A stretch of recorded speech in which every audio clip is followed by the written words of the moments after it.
Hi guys, welcome back to my channel. So today I want to be discussing a very interesting topic. Is it interesting? Yeah, very interesting. Okay. Okay, an interesting topic, GraphQL and REST, or GraphQL API and REST API. So I'll be doing that with a friend from the community. His name is Dami. Dami, say hi. Hi guys. Okay, so I and Dami will be having that discussion for the next few minutes. Please stay tuned.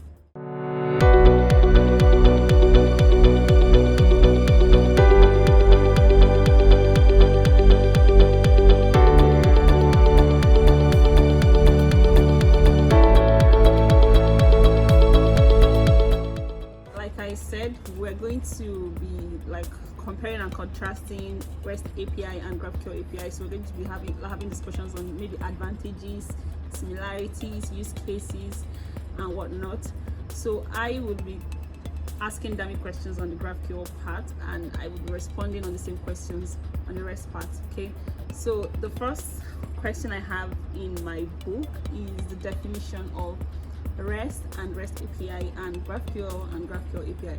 So by definition, REST is an architectural pattern or standard that is used to define, let's say, hypermedia systems or APIs, simply APIs.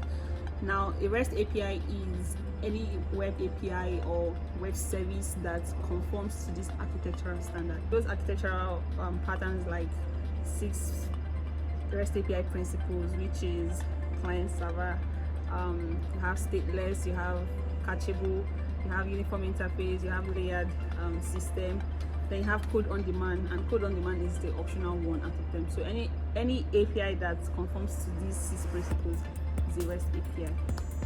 So Dami, what is GraphQL and GraphQL API? Yeah, hi guys. So GraphQL in simplicity is a query language. So what it basically means is that there's always what we call the schema definition language that defines all the queries, all the implementations that needs to be done, right? So in terms of the API side of things, the API basically implements what we call the functions that basically resolve responses to the request that has been served from the clients for this query. Okay. So the next question I have in my book is, how does GraphQL API work and how does REST API work? So I'm going to be responding for REST. So now in REST, there is a client-server kind of relationship, and the client and the server, they actually evolve independently. There's separation of concern.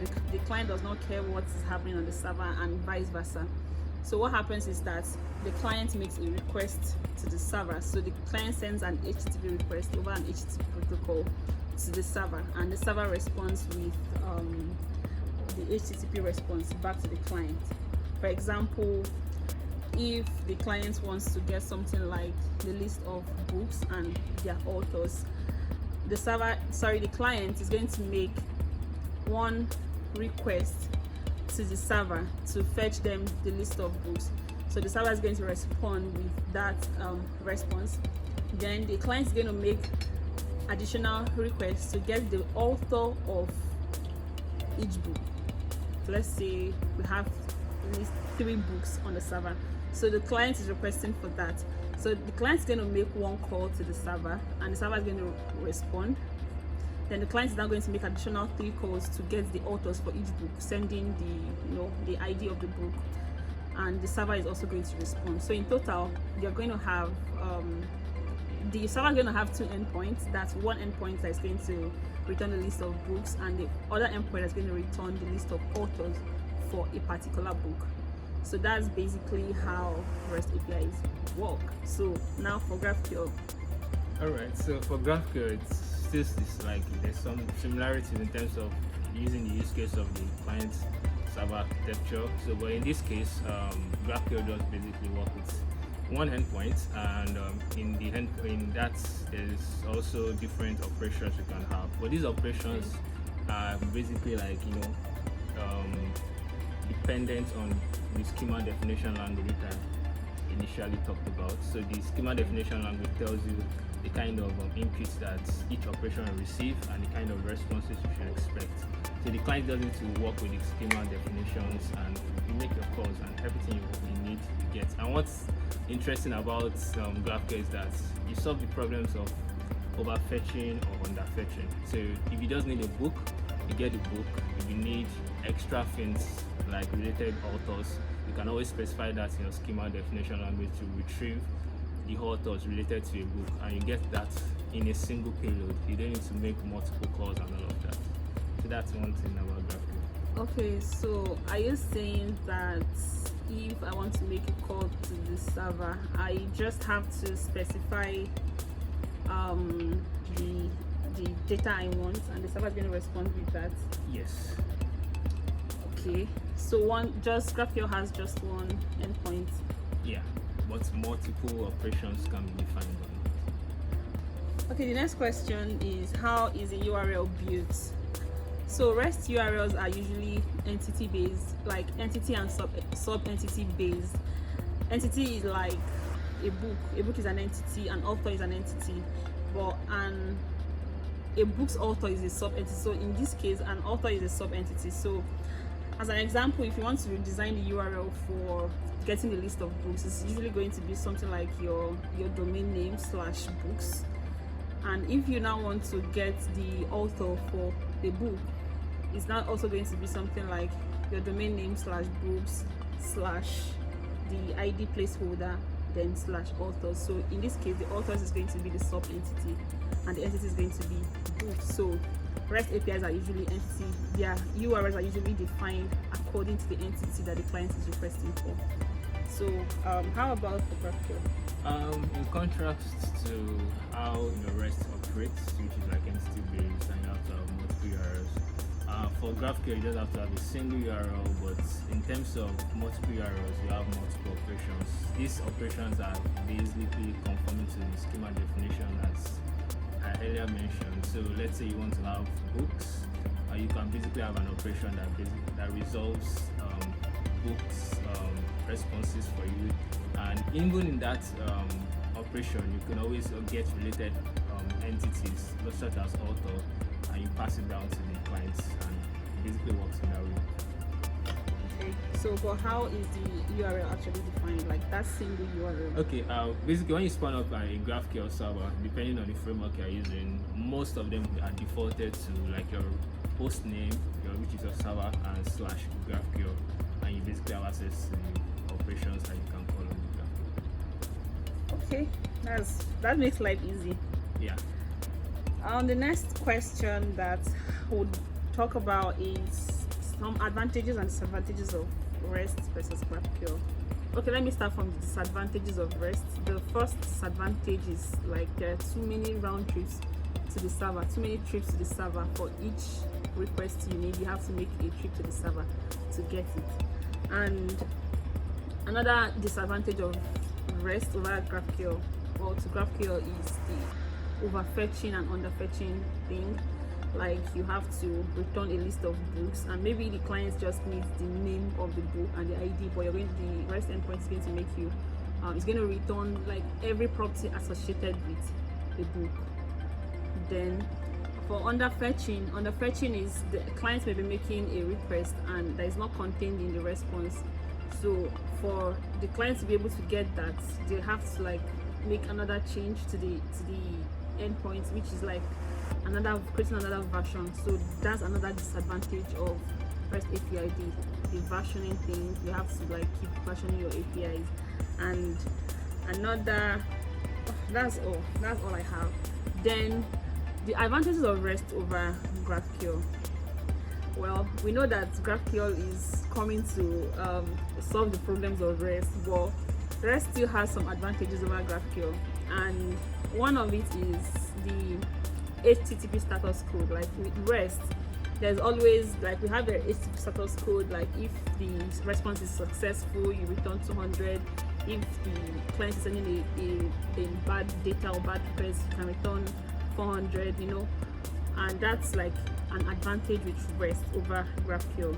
Another advantage for with REST is of REST over GraphQL is catching of data. It is inbuilt with REST. So you can always return back to the client and let them know what data to catch and what data not to catch. So that's in with REST, but with GraphQL, I think you have to like do a lot of manipulation to have that. And another advantage with REST is good for microservices. If your backend is microservice based, it's better you go for REST and go for the REST pattern, so that because there will be separation of concerns. So in that case, you would definitely prefer REST. So what are some of the advantages and disadvantages of GraphQL? Yeah. I know that the advantages are important. As you said, GraphQL basically was invented to solve most of the problems REST is having.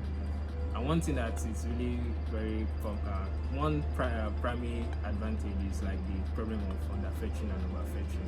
That is properly solved with GraphQL. So, and you don't even need to even version your APIs when you have like GraphQL. So, what it does need to do is like the client does request what it needs, and peradventure that property does not even exist in the schema. So you don't need to create a new endpoint version or like V2 or something like that. What it does need to support that property in your schema, and that's it.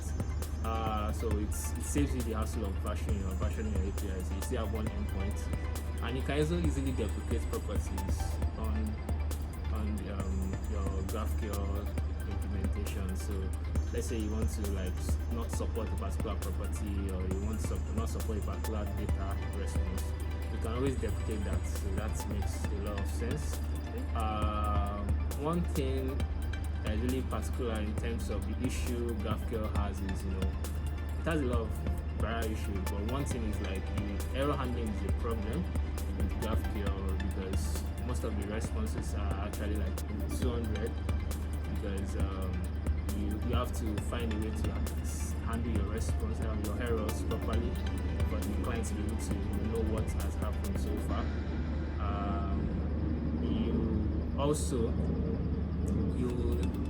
A problem that is very paramount to the GraphQL community is what we tag as query complexity, or GraphQL maximum query depths and all of that, because the more your graph grows, you can always go into the depths of your graphs in your specifications and all of that. So it's kind of consistent. Query complexity is when you are trying to fetch data from multiple sources. So query complexity is more like a metric to basically know the amount of overhead that will be done by the server before you can serve response to that request. Okay. So let's say you have books, because the way GraphQL is structured, you can always interpolate like the graph. So let's say you have books related to authors, you can always call the books in the author graph. You can always call it like that. So that creates a lot of depth, and that's going to aggravate to something we call a very complex query to handle. Yeah, sure. So because of the graph structure. And cycling back to the advantage, out of the box you have API documentation in GraphQL, so you can always access that in what we call the playground. So basically, when you spin up your GraphQL server, you already have the playground, right? So you can always test your APIs and all of that. You have to install an extension. You don't have to. Okay, with REST, you have to manipulate that for yourself. With Swagger and all of that. So okay, that's it. That's fine. Who created GraphQL? Okay. From a simple Google search, GraphQL was like internally created by Facebook. I think around 2012. So it was internally used. I think they did some architecture on their whole stuff implementation. So they had to find a more optimized way of pulling data from different sources. So GraphQL was built around 2012, but it was open sourced in 2015. Okay. It was originally created by Facebook. Yeah. Who created REST? I don't even know. So REST is like a long-standing. Yeah, it's been there, but I actually don't know who created REST. But we can always check.